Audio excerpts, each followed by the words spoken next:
Hi, I'm Mary. I'm working with my husband Samuel at his family's small business. The business, run by my father-in-law Liam, has about 6 employees. Liam is quiet and doesn't get involved much in day-to-day tasks. Instead, Samuel, who will likely be the next president, is very dedicated and works hard with clients and new projects. Everyone comes together for big projects, creating a lively and energetic atmosphere. I've been a part of this for 8 years since marrying Samuel. Recently, my mother-in-law Amanda has expressed some concerns about me being involved. When I came home early to make dinner while Samuel worked late, Amanda confronted me, saying, "How long are you going to stay in our family business?" It seemed like she was more focused on criticizing me than enjoying her retirement. In response, I kept calm and asked, "What do you mean by clinging?" Amanda jumped in, suggesting that my marriage to Samuel was just a way for me to get a job at their company and that I was taking advantage of it. This wasn't the first time she had made such accusations, and it was becoming a regular issue. When I married Samuel, I chose to leave my old job and join his family's business because I wanted to, not because I had no other options, as Amanda seemed to think. I tried to explain, "Mom, it's not that I couldn't work elsewhere. I chose to be here." But she didn't seem to understand and continued to believe her own assumptions about my reasons. The tension with Amanda went beyond just words. Even though she had promised to manage the household after retiring, she didn't help out much. Instead, she insisted, "I've worked all my life. Now it's the daughter-in-law's turn to handle the household duties." So I often ended up managing dinner and cleanup. One afternoon, I mustered up the courage to talk to Amanda about a problem that had been bothering me.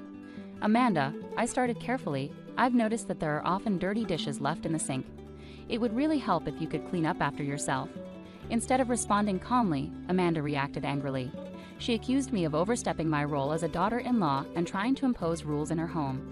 I was worried about dinner getting delayed because of this argument, so I tried to stay calm and suggested, "Mom, let's talk about this later. I need to start preparing dinner." Amanda agreed and went to the living room, leaving me to focus on getting the meal ready. Both Liam and Samuel had seen Amanda's harsh treatment of me and tried to step in when they could, but their efforts often seemed to have little effect. When they spoke up, it usually only made Amanda more upset with me. Despite their concern and attempts to help, Amanda's words were still painful. While I never faced physical violence, the emotional hurt was significant. Liam and Samuel's support was crucial in helping me cope with Amanda's harsh remarks, but it was especially tested on one tough morning. After cleaning up from breakfast and getting ready to leave for work, Amanda suddenly shouted, "Oh my, what a mess. A trash heap here." And without any warning, she threw a bucket of water on my handbag.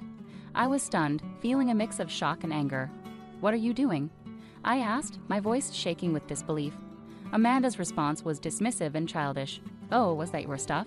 I thought it was just a big piece of trash." Her careless attitude only made me more upset. "Even if you thought it was trash, who pours water on it?" I asked, struggling to understand her lack of concern. As I sat across from Amanda in the morning light, she looked cold and determined, as if she had made up her mind to take a drastic step. "What kind of reasoning is that? Now the carpet is soaked, and what about the vacuum cleaner?" I said, frustrated and confused, as I tried to dry my important work documents. Amanda, with a chilling indifference, said, "You don't need to go to work anymore." I was completely bewildered. "Excuse me," I replied, stunned and in disbelief. Amanda's next words felt like a sharp blow to my heart. "You've been clinging to this house for 8 years, but today I can finally get rid of you." Her voice was filled with anger and determination I had never seen from her before. I was overwhelmed with sadness and confusion. "Getting rid of me?" I repeated, my voice trembling. She made me feel like a complete outsider in this family. "My daughter is joining the company, so you need to leave. Today is your last day. Just bow your head to your father-in-law and Samuel and apologize for all the trouble you've caused."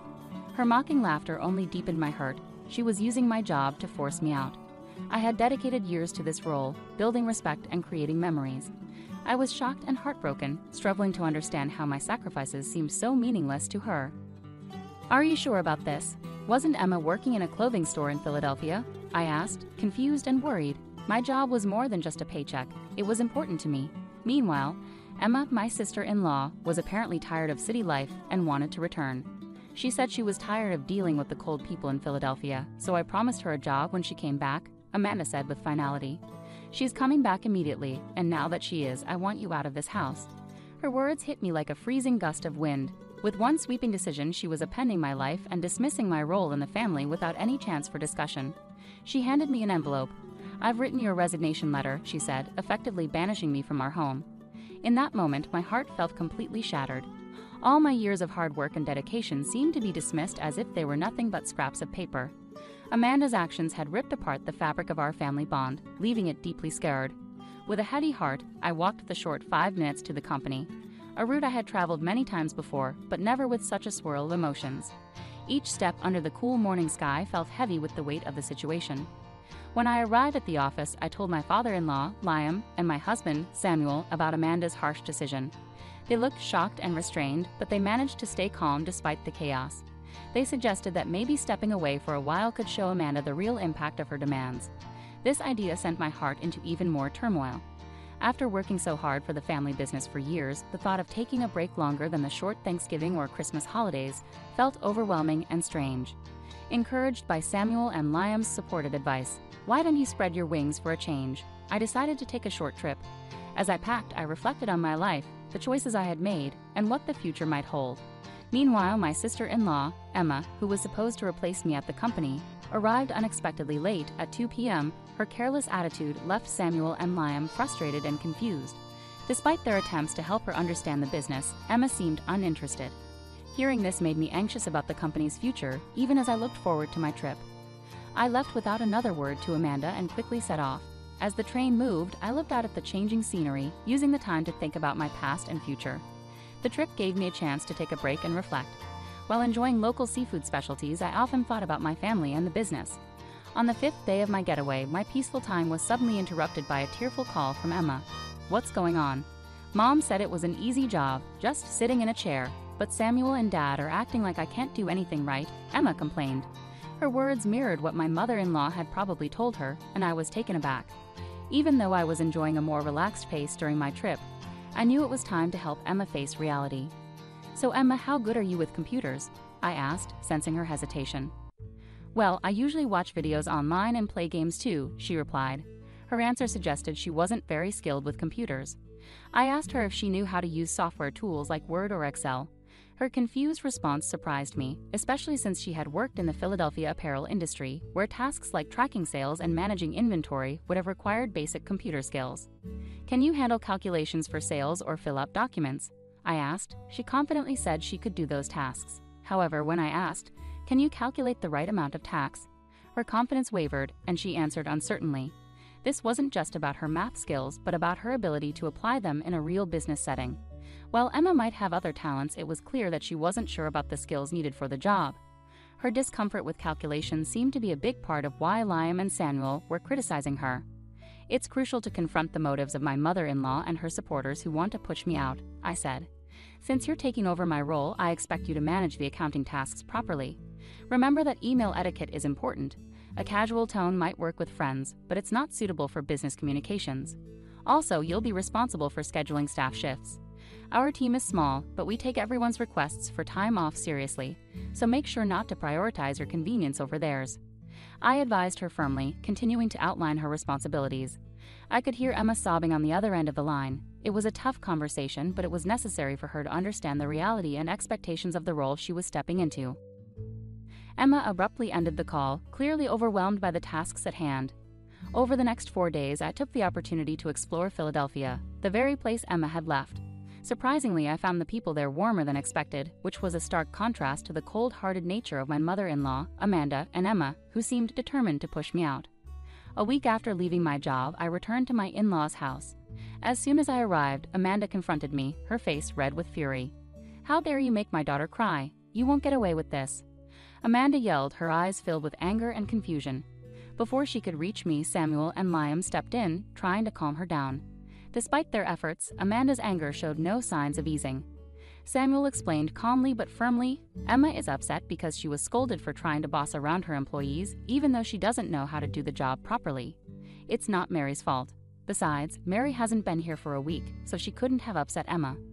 Amanda shot back emotionally, "It's because of her. This woman is the reason for Emma's troubles." She accused me without any real basis. "Where is Emma, by the way?"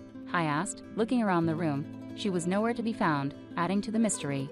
"It's odd. Emma has nowhere else to go since she gave up her apartment in Philadelphia. I assumed she'd be here," I said, puzzled. Samuel then shared, "Emma's locked herself in her room. She's been crying and doesn't want to go to work anymore. She's overwhelmed because she doesn't have the skills needed for the job." Amanda was still upset and accused, "You've been turning Samuel and Liam against me. They wouldn't say the company is doing better with you instead of Emma unless you made them think badly about her." Samuel sighed deeply, clearly tired of the family drama and his failed attempts to clear things up. "Mom," he started again, trying to explain, "it might sound unusual, but Mary is really good at her job. She's certified in bookkeeping, she's great at secretarial work, and she even studied Spanish abroad. She manages all the multilingual communications of the company."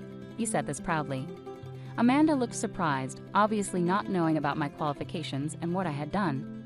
"That sounds like something from a TV show," she mumbled.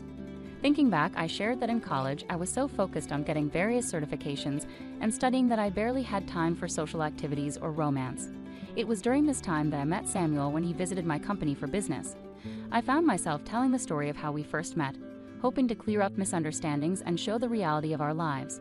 However, I realized Amanda wasn't interested in hearing about my qualifications or past achievements, so I steered the conversation back to the current situation. In short, I took care of many different tasks at the company, like accounting, scheduling, talking with other companies, and managing employee shifts, I explained, describing my wide range of responsibilities. Samuel added, "The work environment has been much better since you became less involved, Mom."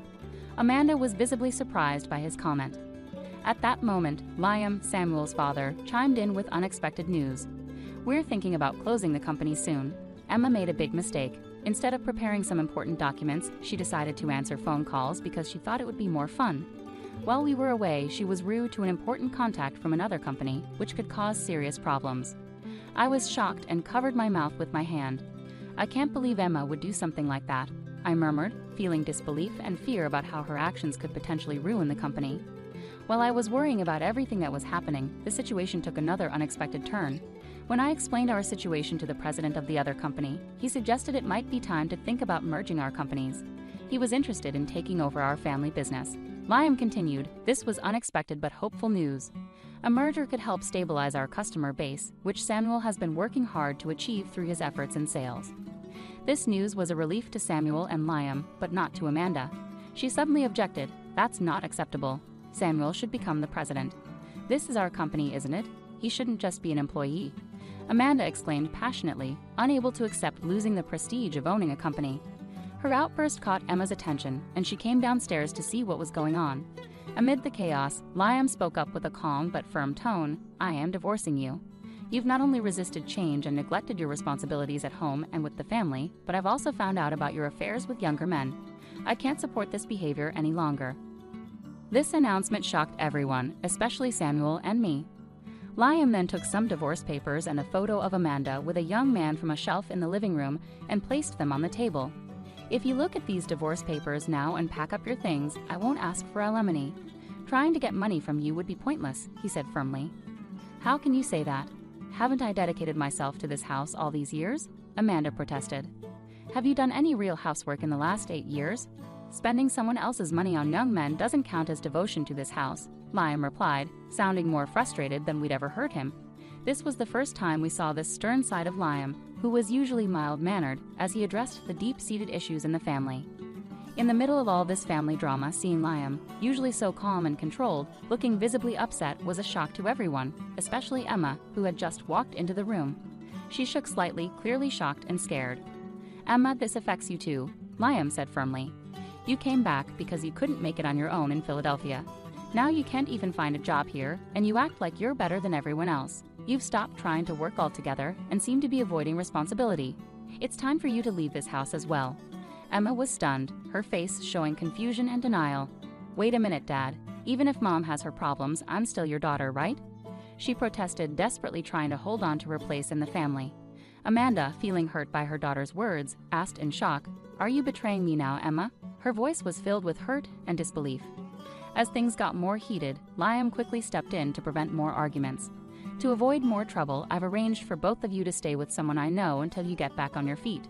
They'll be here soon to pick you up, so please pack your essential things," he said firmly, making it clear there was no room for discussion.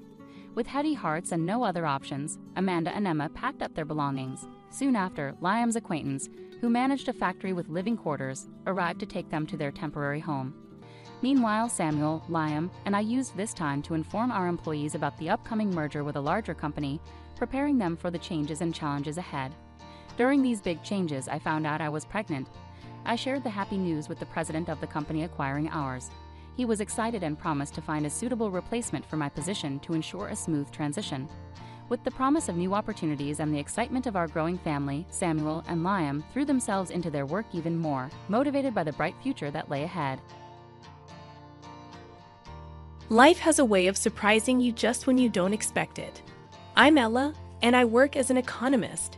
If you had asked me a few years ago, I would have told you that everything was perfect. A loving husband named Mark, a sweet daughter named Lily, and a comfortable home that belonged to us. But let's not jump ahead. Let me take you back to the beginning, to the days filled with dreams and plans for what lay ahead. It was a calm Sunday afternoon, the kind where the sun lazily peeks through the curtains, and the aroma of fresh bread from Mark's bakery wafts through the air. Mark was in the kitchen, his hands covered in flour, a focused expression on his face that always brought a smile to mine. "Hey, Ella, can you grab the vanilla extract? It's on the top shelf," Mark called out, still engrossed in his mixing bowl.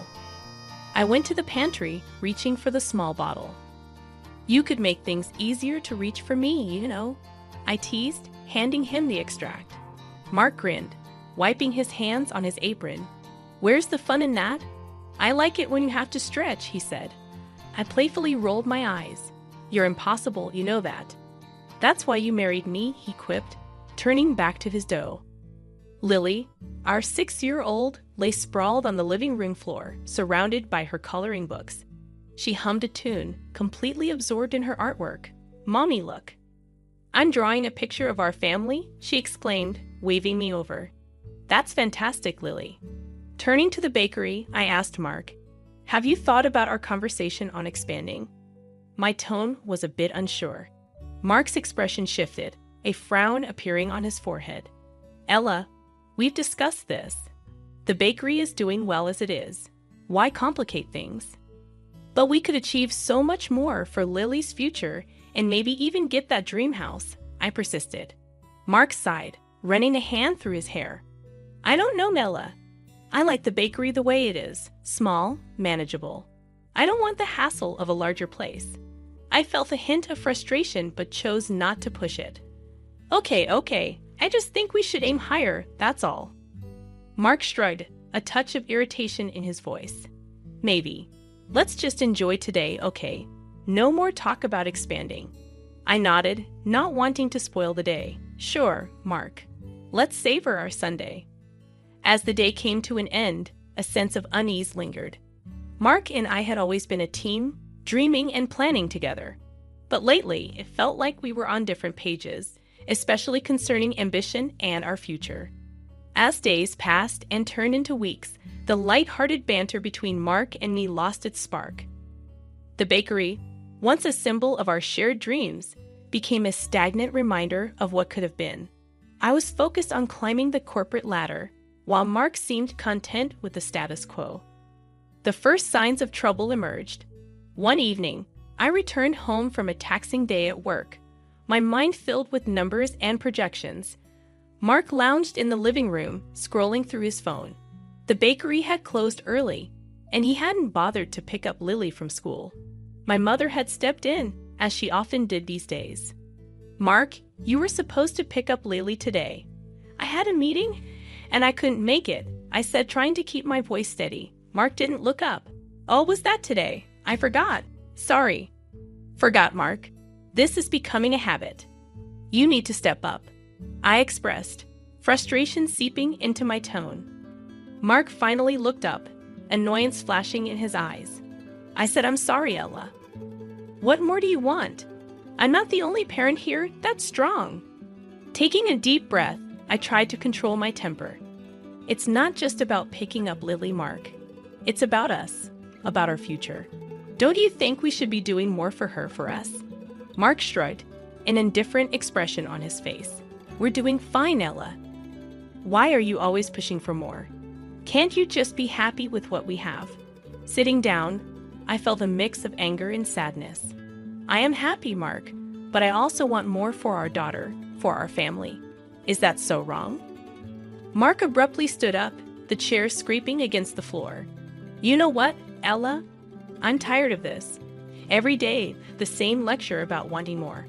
I'm going to my mom's." With that, he grabbed his keys and left, leaving me alone with my thoughts and a growing sense of dread. This wasn't the first time he had sought refuge with his mother, Susan, during our disagreements. It was becoming his default response, and I was left questioning my place in this marriage. The next day, Susan called, and her tone was far from friendly. "Ella, what's this I hear about you and Mark fighting again? You're pushing him too hard. He's happy with his bakery. Why can't you be?" Susan's voice was sharp and accusatory. I clenched the phone tighter, trying to remain calm. "Susan, I'm just thinking about our future, about Lily's future. Mark and I need to be on the same page." "Well, maybe your page is the problem, Ella. You're always wanting more. Mark is a simple man, and you knew that when you married him," Susan retorted. I felt a surge of anger. "Simple doesn't mean stagnant, Susan. I'm trying to build a better future for all of us." Susan scoffed. "You're just being ungrateful and greedy. Mark is doing his best." The conversation ended shortly after with no resolution in sight. I hung up, feeling more alone than ever. Trouble slammed into us like a freight train, hitting with full force. Mark's Bakery, once the heart of our small community, started losing its charm and customers. Bills piled up, and the once cozy bakery felt more like a sinking ship. I was putting in extra hours at work, trying to keep us afloat, but it felt like bailing water out of a boat with a hole in it. One evening, I found Mark slumped at the kitchen table, a stack of bills in front of him, his face reflecting defeat. "Mark, what's going on?" I asked, a sinking feeling in my stomach. He looked up, his eyes tired and red. "The bakery, Ella. I can't keep it running anymore. We're bleeding money." My heart sank. "What are we going to do? We have Lily to think about." Mark ran his hands through his hair, a gesture of frustration I'd become all too familiar with. "I don't know, Ella. I really don't. I never thought it would come to this." I sat down beside him, trying to process the news. "Maybe it's time to consider other options. You could look for a job, at least until we figure things out." Mark's expression hardened. "A job? Work for someone else?" "I'm a business owner, Ella, not some office drone." I tried to keep my voice calm. "Mark, this isn't about pride. It's about our family, about making ends meet." He stood up abruptly, his chair scraping loudly against the floor, and stormed out of the room, leaving me with a pile of unpaid bills and a head full of worries. The next day, I decided to talk to Susan, hoping she might be able to get through to Mark. I dialed her number, my hands shaking slightly. "Susan, it's about the bakery. Mark's really struggling, and I think he needs to consider looking for a job," I said, trying to sound diplomatic. "A job? My son is not going to work for someone else. He's a business owner, Ella. He's better than that," Susan snapped. I clenched my jaw, trying to keep my frustration in check. "Susan, the bakery is closing. We have bills to pay, a daughter to raise. This isn't about being better than anything. It's about survival," Susan scoffed. "Survival? You always exaggerate, Ella. Mark will figure it out. He doesn't need to stoop to being an employee." The conversation went nowhere, and I hung up feeling more helpless than ever. Mark's refusal to face reality, combined with Susan's delusional support, was a recipe for disaster. That night, Mark and I sat in silence, the tension thick enough to cut with a knife. I wanted to scream, to shout, to shake some sense into him, but I knew it would be pointless. The closure of the bakery brought more than just financial strain. It tore at the very fabric of our family life. Mark, once a bustling business owner, now spent his days idly lounging around the house. I'd come home exhausted from work, only to find dishes piled in the sink, laundry undone, and Lily left to her own devices. One evening, I arrived home later than usual, my head throbbing from a day filled with meetings. The house was in disarray, and the sight of Mark on the couch, beer in hand, watching TV, was the last straw. "Mark, what the heck? Look at this place. Can't you at least tidy up a bit?" I snapped, my patience wearing thin. Mark looked up, unfazed. Oh, come on, Ella. I met your maid, and I had a rough day. I was flabbergasted. Rough day doing what, Mark? You've been sitting here all day, he shrugged, taking another swig of his beer. I'm dealing with stuff, okay? It's not easy losing your business. I threw my bag down, frustration boiling over. And you think it's easy for me, working all day to keep us afloat while you do nothing. Mark stood up, his face a mask of anger. I'm not doing nothing, Ella. I'm trying to figure things out. Figure what out, Mark? How to avoid responsibility. We have a daughter, for God's sake, I retorted, my voice rising. He shot back. Don't you think I know that? I don't need you nagging me every day. The argument escalated with harsh words and accusations flying back and forth. Lily, hearing the commotion, came into the room, her eyes wide and scared. Mommy, Daddy, please stop yelling, she pleaded, her voice small and shaky. We both fell silent, the anger dissipating as we looked at our daughter. Mark muttered something under his breath and walked out, leaving me to comfort a crying Lily. The days that followed were a blur of silent meals, curt exchanges, and an ever-widening gulf between us. I was struggling to keep it together, juggling work, household chores, and caring for Lily, while Mark seemed to retreat further into his shell. The tension in our house had become a constant, like some unwelcome guest who had overstayed their welcome. But nothing prepared me for what came next. It began with small amounts of cash disappearing from my purse. Initially, I thought it was my own forgetfulness, but then the sums grew larger. One evening, after realizing another missing $50, I confronted Mark. He was in the living room as usual, eyes fixed on the TV. Mark, have you been taking money from my purse? I asked, attempting to keep my voice steady. He didn't look at me. What? No, why would I do that? I felt a surge of anger. Because it's missing, Mark, and I know I didn't spend it. Mark finally turned to face me, his expression defensive. Look, I needed some cash, okay? It's not a big deal. I was incredulous. Not a big deal? It's stealing, Mark, from your own wife. He stood up, his voice rising. I don't need a lecture, Ella. I took a bit of cash for beer. It's not like I'm blowing it on something stupid. I couldn't believe what I was hearing. Beer? You're stealing money for beer while I'm working day and night to keep the family together. Mark's face hardened. Yeah, beer. It's not like I have much else to enjoy these days. I felt a mix of anger and sadness. That's your excuse? I'm out there busting my back, and you're here drinking away our money. Mark scoffed. Oh, please, you're always so dramatic. It's just a few bucks. I took a deep breath, trying to calm down. This isn't just about the money, Mark. It's about trust. How can I trust you if you're stealing from me? Mark didn't answer, just turned back to the TV, effectively ending the conversation. The next day, I made a decision. I called Susan to talk about the situation. It's about Mark. He's been taking money from my purse for beer, I said, attempting to keep my emotions in check. Susan laughed, a harsh, grating sound. Oh, Ella, you're making a mountain out of a molehill. He's just having a tough time right now. I couldn't believe her response. Susan, he's stealing from me. How can you just brush that off? Susan's tone was dismissive. He's your husband, Ella. What's yours is his. Besides, it's just a bit of cash. I felt a flash of anger. Just a bit of cash. That's not the point, Susan. He's not contributing anything. And now he's taking what little we have left. Susan was unyielding. Well, I don't see the problem. He needs to unwind. You're being too hard on him. I hung up, realizing that talking to Susan was pointless. She was never going to see things from my perspective. One morning, I woke up to find Mark's side of the bed empty.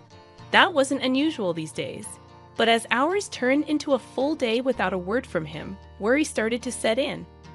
I called his phone repeatedly, but it went straight to voicemail. Finally, after a week of silence, I heard the front door open. Mark walked in, looking different. There was an unfamiliar air of confidence about him. He wasn't alone. His mother, Susan, strutted in behind him with a smug look on her face. Mark, where the heck have you been? I've been worried sick, I exclaimed, a mix of relief and anger washing over me. Mark looked at me, a smirk on his lips. Oh, Ella, always so dramatic. I have news. I was confused. News? What news? He pulled out a lottery ticket, waving it in front of me. This, my dear Ella, is our ticket out. I won, Ella. I won $10 million. My heart skipped a beat. What? How? Susan chimed in, her voice dripping with condescension. He bought a lottery ticket with your credit card. Looks like it was a smart investment after all. I was stunned. My credit card. You used my credit card without asking? Mark's smirk grew wider. Well, I needed something to cheer me up after all the nagging, and look, it paid off. The reality of the situation hit me like a ton of bricks. He had taken my card, bought a lottery ticket, and won. It was almost too much to take in. But, Mark, that's our money then. We won, I said, still trying to process the news. Mark's expression turned cold. No, Ella, I won, and with this money, I'm starting a new life without you. I felt as if the floor had been pulled from under me. What are you saying? He was blunt, his words cutting deep. I'm saying I'm leaving you, Ella. I'm tired of this life, tired of you. I want a fresh start, and now I can afford it. Susan laughed, a cruel sound that made my skin crawl. Oh, Ella, you really thought you were so smart, didn't you? But you see, you've underestimated my son. He's a winner, and you're just left with nothing. Mark grabbed a suitcase he had apparently packed earlier. I'm moving in with Mom. You can keep the house and whatever else. I don't need it anymore. Reeling from Mark's departure and his shocking betrayal, I knew I had to act fast. The first thing I did was call a lawyer, Mr. Jacobs, a no-nonsense man with a reputation for being tough and fair. Mr. Jacobs, my husband won the lottery with a ticket he bought using my credit card. And now he's leaving me and taking everything, I explained, my voice shaking with emotion. Mr. Jacobs listened intently, his voice calm and steady. All right, Ella, let's meet tomorrow. We'll go over everything, and I'll see what we can do. The next day, I sat in Mr. Jacobs' office, poring over bank statements and the credit card transactions that showed the purchase of a lottery ticket. Based on this, we have a strong case, Mr. Jacobs said, his eyes scanning the documents. The ticket was bought with your money, which means you have a claim to the winnings. I felt a glimmer of hope. So what's our next step? We file for a court injunction to freeze the lottery winnings until this is sorted out legally. Then we prepare for a court battle, he replied, his tone determined. The court day arrived faster than I had anticipated.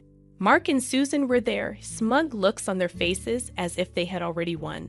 My heart was pounding as I took my seat, Mr. Jacobs beside me. The judge, a stern-looking woman, called the court to order. Mr. Jacobs presented our case with clear, concise arguments, emphasizing the transaction and my contribution to our family's finances. Mark's lawyer tried to argue that the ticket was a separate entity from our marital assets, but Mr. Jacobs countered effectively, showcasing the joint nature of our finances and Mark's lack of contribution. Then it was time for Mark to take the stand.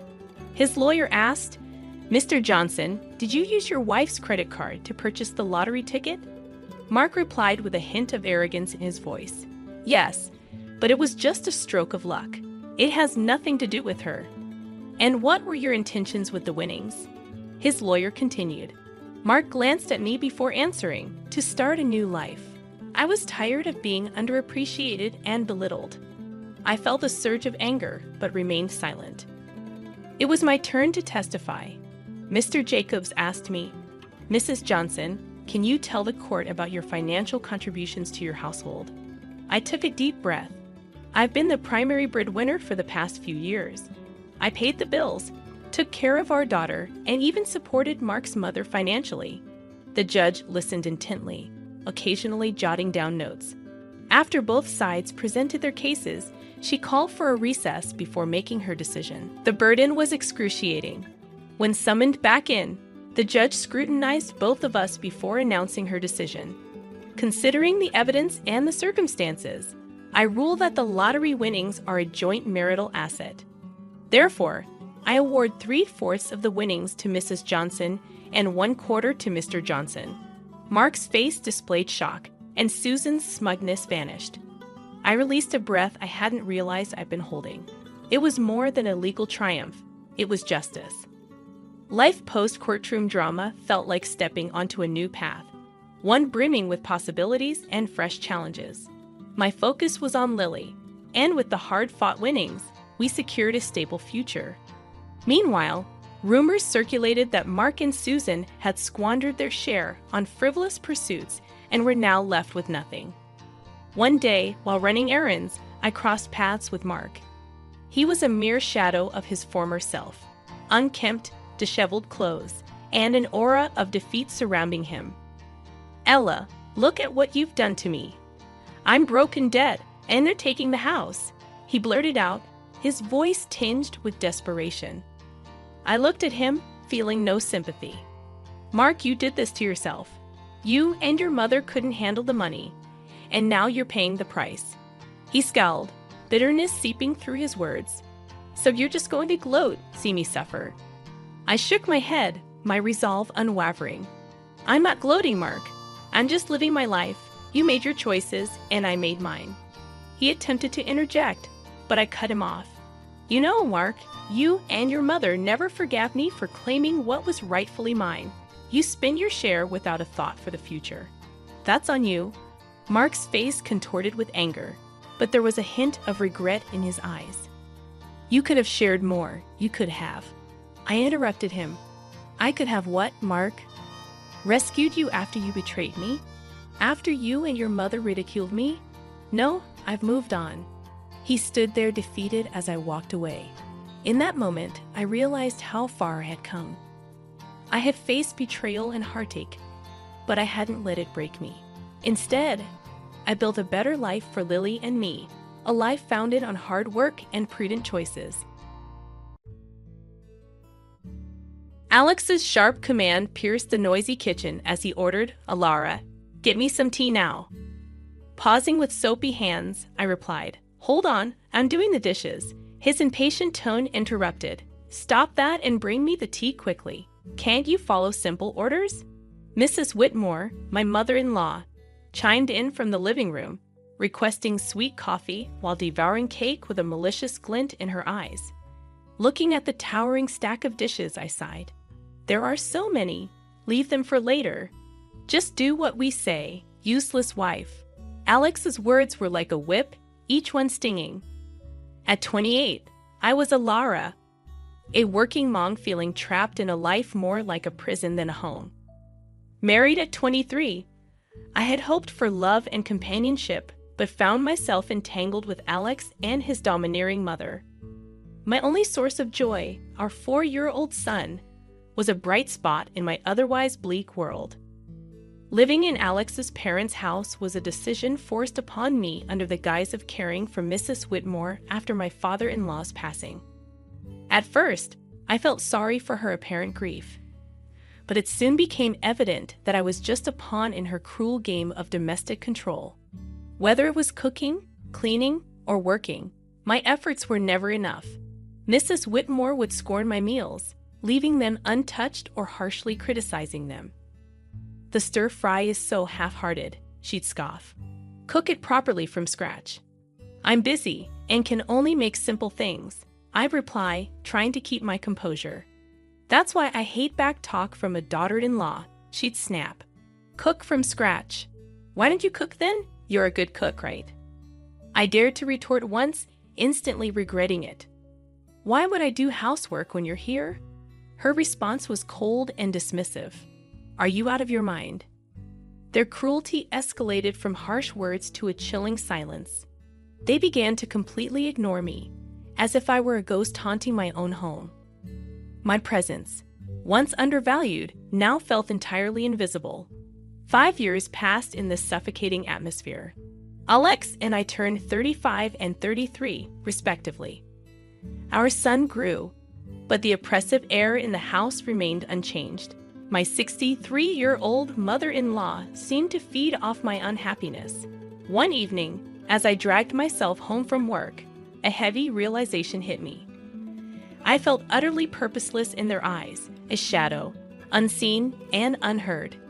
The only voice acknowledging me was that of my son, and the thought of losing even that small recognition was unbearable. Upon returning home, I immediately started cooking, attempting to dispel the gloom. I prepared mapo tofu, fried chicken, and a bell pepper and pork stir-fry, hoping to inject some normalcy into our dinner. Abruptly breaking his long silence, Alex commanded, "Bring me the mayo." "Sure, here you are," I replied, handing him the mayonnaise. His first words to me in ages were not of gratitude or conversation, but a mere order. It proved to be the final straw, the breaking point of my patience and tolerance. The evening took a darker turn when Mrs. Whitmore insisted, "Clean the toilet." "What now?" I exclaimed. "Yes, now," she insisted, her voice filled with venom. Unable to contain my frustration, I snapped back, "Don't say such a thing while we're eating. It's nasty, just like your heart," she hissed. Our argument with Alex quickly escalated, and he demanded that I apologize to his mother. However, for the first time in years, I stood my ground and refused. The conflict reached its zenith, and in that moment, a decision solidified within me. I realized I needed to escape this toxic environment, not just for my sake, but for the well-being of my son. Retreating to my room, my determination strengthened. I downloaded divorce papers, filled them out, and slammed them in front of Alex. His shock was evident, but I felt nothing but a cold resolve. "I'm filing these," I declared, my voice unwavering. Facing my husband's bewildered expression, I recognized that I had finally stepped out of the shadows. It was time to reclaim my life. The days following my declaration of divorce were filled with cold glares and biting remarks. However, amidst this storm, I discovered an unfamiliar sense of liberation. One evening, as I served dinner, Mrs. Whitmore disdainfully looked at the meal. "You call this food? Even a child cooks better," she remarked. I bit my tongue, focusing on my son's smiling face. "Eat up, sweetheart. I made your favorite tonight," Alex chimed in, his voice dripping with sarcasm. "Oh, playing the perfect mother now, are we? What a joke." Despite the anger simmering within me, I maintained my composure. "I'm just trying to make a nice dinner for our son," I calmly replied. Mrs. Whitmore scoffed. "Don't act high and mighty. You're just a burden in this house." The tension at the table thickened, and Alex's attempts to belittle me only intensified. "So, Alara, have you thought about how you'll survive after the divorce? You can barely keep a house, let alone your own life," Alex challenged. I looked him squarely in the eye. "I have been supporting this family for years. I'm not worried about taking care of myself and our son." Mrs. Whitmore interjected, "We manage. We don't need your pity money." However, Alex's silence spoke volumes. He knew the truth. Without my income, they would be in dire straits. In the following days, their behavior became increasingly erratic. Mrs. Whitmore oscillated between sweet-talking me into staying and hurling insults when I didn't comply. Alex, on the other hand, appeared lost, his arrogant facade crumbling as the reality of his financial dependence became undeniable. One afternoon, I overheard a conversation between them that sent shivers down my spine. "She can't leave us like this," Alex hissed. "We need her money." Mrs. Whitmore's response was cold and calculated. "Don't worry, I have a plan. We'll make her life so miserable she won't dare to leave." Hearing their true intentions laid bare was a revelation. They didn't care about me or even our son. It was all about control and money. That night, as I lay in bed, a plan started to take shape in my mind. If they wanted a battle, I would give them one. However, it wouldn't be fought with words or petty arguments. I intended to hit them where it hurt the most, their pride and their wallets. The next morning, I began putting my plan into action. I reached out to a lawyer, a sharp and no-nonsense woman who came highly recommended. "I want a divorce, and I want to ensure they don't get a penny more than they deserve," I stated firmly. She nodded, her eyes gleaming with determination. "We'll make sure of that. You've been the sole breadwinner, right?" We'll use that. As the days went by, my determination only strengthened. I began documenting everything: the insults, the financial manipulation, even the smallest grievances. It was time to flip the script and make them face the consequences of their actions. Building my case, a newfound sense of empowerment filled me. For the first time in years, I felt like I was in control of my own destiny. The shadows of contempt were slowly lifting, and in their place, a new dawn was emerging.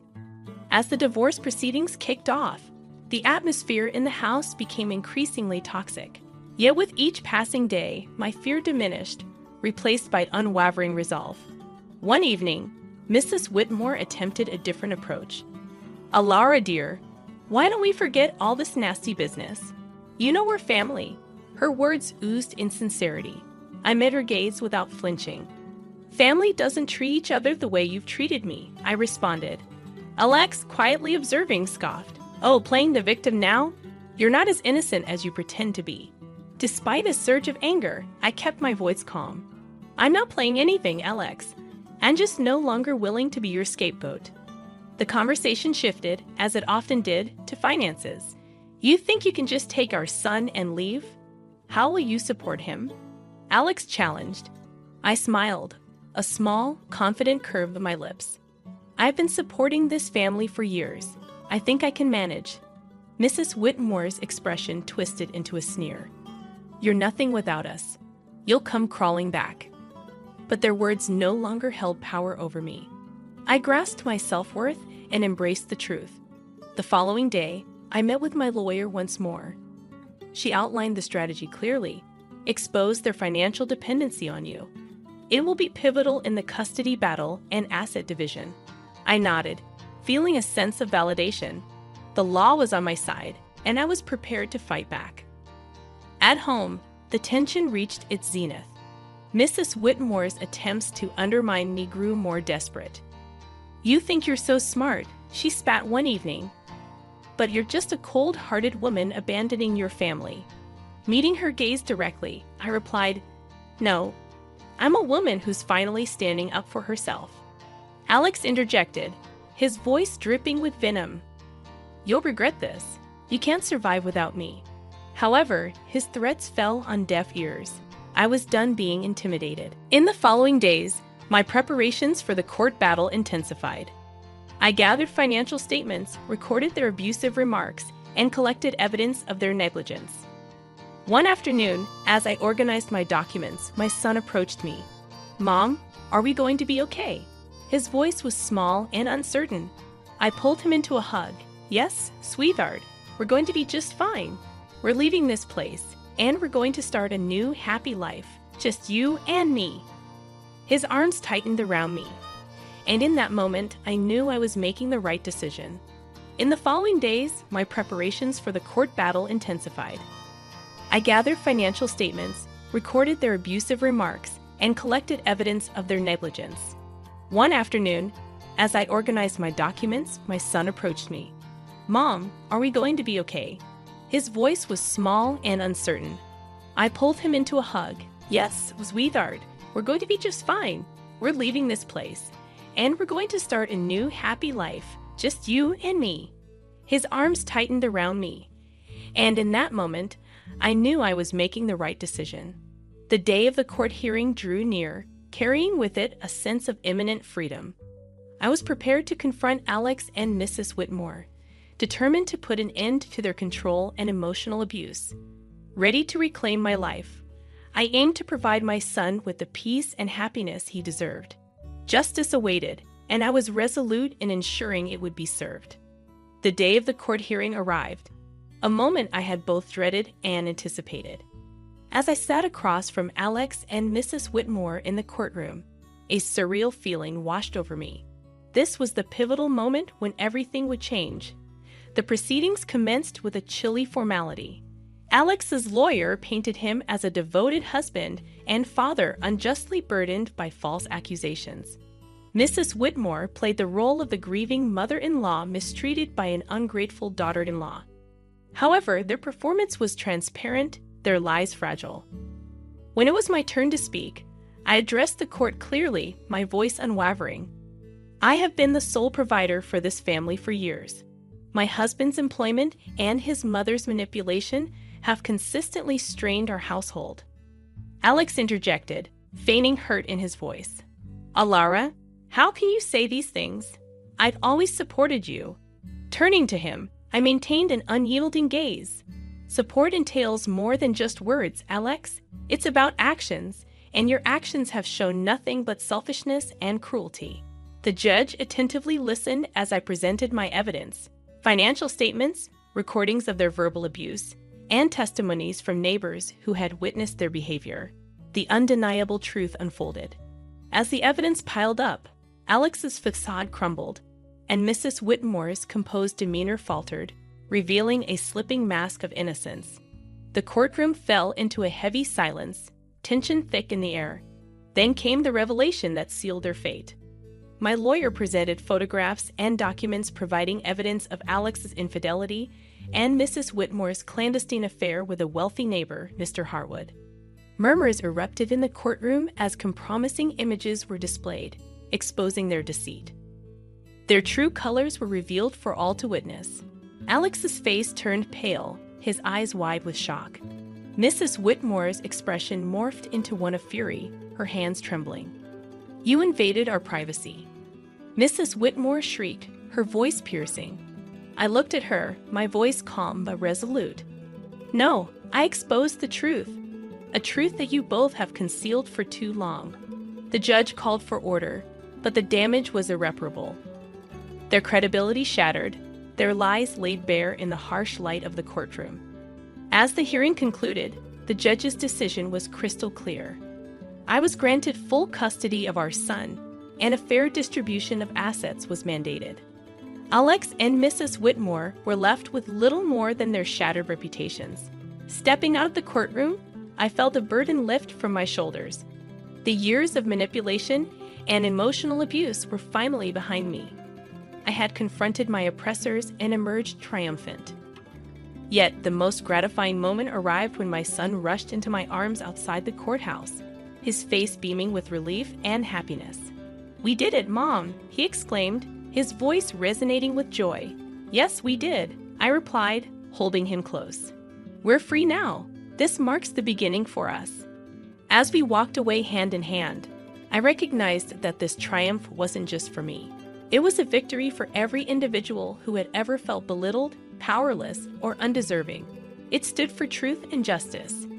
A new chapter unfolding, filled with hope and the promise of a brighter future. The aftermath of the court ruling was swift and chaotic.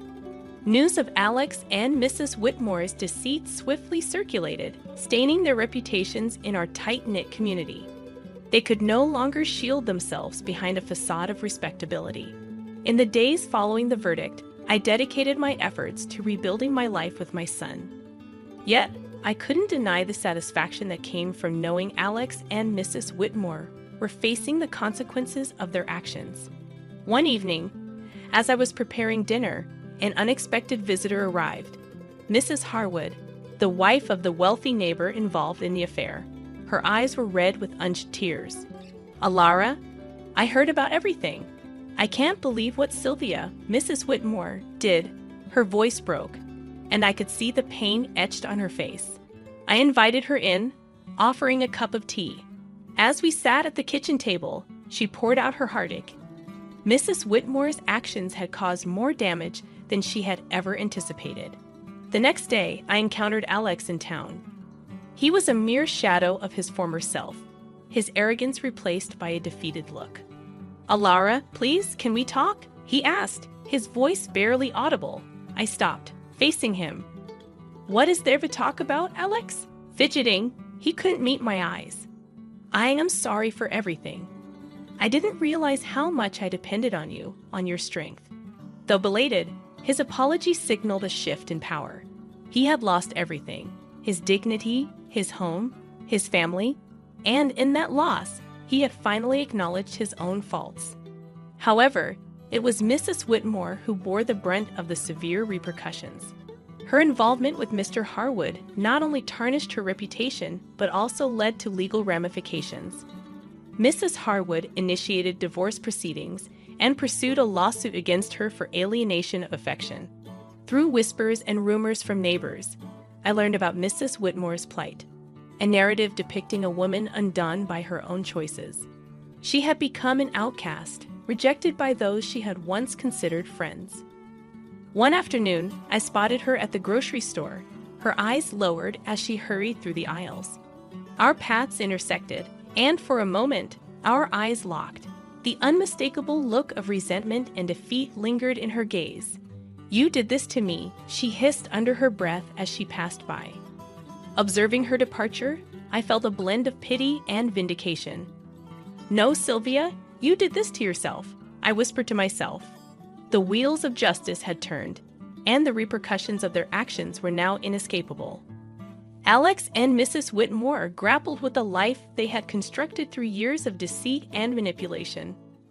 Witnessing their struggle with the aftermath, I realized that the most potent revenge was living well, liberated from their toxic influence, redirecting my attention to my son and our fresh start. I acknowledged that this wasn't merely a tale of revenge. It was a narrative of liberation, of breaking free from the chains of abuse and control. Looking ahead, I recognized that the best was yet to come.